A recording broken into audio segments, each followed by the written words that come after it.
So welcome to the first impressions of Shah of Pride in the new Siege of Orgrimmar raid. This boss, I must say, is very entertaining. It doesn't have too many mechanics, but it has enough to be entertaining. Just straight up entertaining. I enjoyed this boss an awful lot.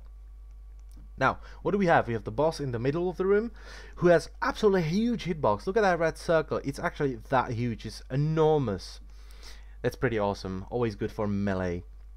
So, what do we have? Boss in the middle, underneath him is a blue circle. Around that there are 4 more circles, and on the outer edge of the room there are 3 more circles. In 10-man we had 2 of the inner circles active and 1 behind the boss, so only 1 of the outer circles active. I think that's just for 25-man. 25-man is gonna have all of them, and it makes sense if you think about the mechanics. So, the first mechanic is you can see a bar. So you have a pride bar.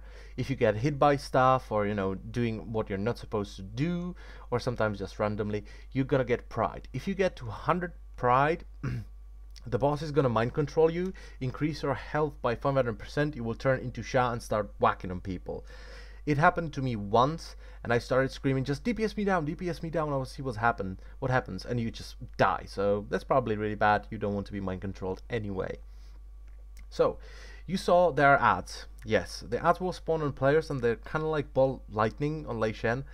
They will start spawning on players, and when they do spawn, when the boss finishes the cast that spawns them, they will do damage. So what you need to do, if they're spawning on you, you need to move, because it can actually one-shot you. It one-shotted me maybe 2 times.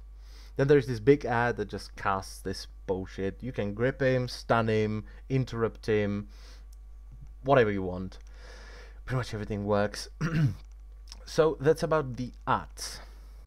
Then of course there's a tank debuff. The boss will debuff the tank for 15 seconds, and guess what? You have to taunt. Yes, very, very innovative. Great.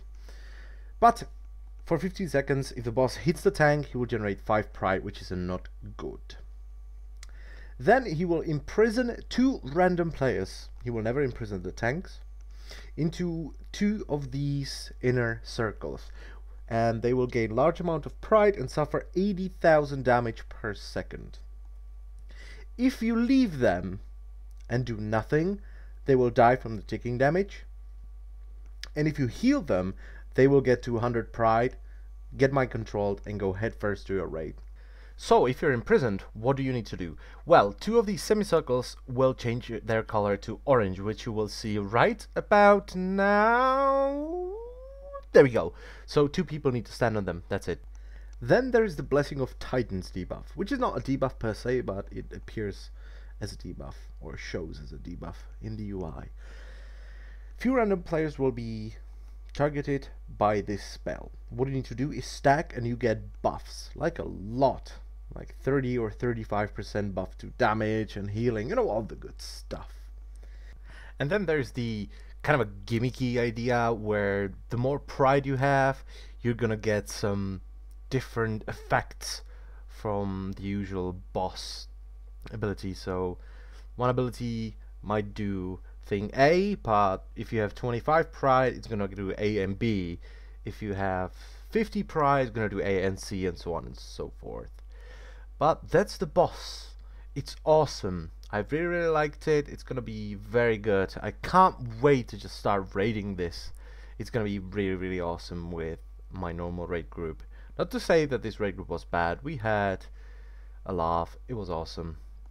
So yeah, that's the video. I thank you all for watching, and I'll see you in another video. Bye bye.